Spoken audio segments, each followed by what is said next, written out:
संयमाची मुळं, सकारात्मकतेचं खोड, विश्वासाच्या फांद्या, उत्साहाची पानं, सचोटीची फुलं, मेहनतीची फळं आणि ते खायला आलेले समाधानाचे पक्षी.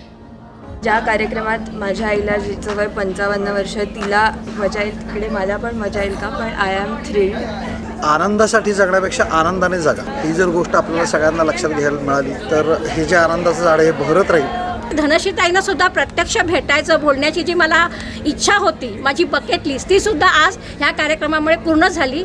आणि धनश्रीताईंचं बोलणं तर इतकं प्रभावी आहे की त्यांच्या बोलण्याने मंत्रमुग्ध झालोच, पण त्याचबरोबर स्वयं टॉक्सबद्दल नवीन माहिती कळली. स्वयं आणि धनश्रीताईंचं कॉम्बिनेशन किंवा त्यांनी मर्ज केल्या गोष्टी त्या खूप सुंदर झाल्या. आनंदाचं झाड खरंच मनात आनंद देऊन जातं.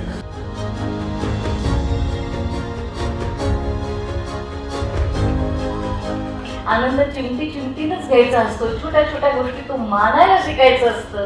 किती वेळा असं होतं बघा, आपण सगळेजण एखादी ट्रिप प्लॅन करतो, आता तिथे मज्जा येईल असं म्हणून जातो आणि काही न होतं आपण परत येतो. घडतं का नाही? असं वाटतं मला त्याच्या घरीच थांबलो असतं तर बरं, कारण आपण कल्पना केलेली असते की तिथे गेल्यावर मजा येईल.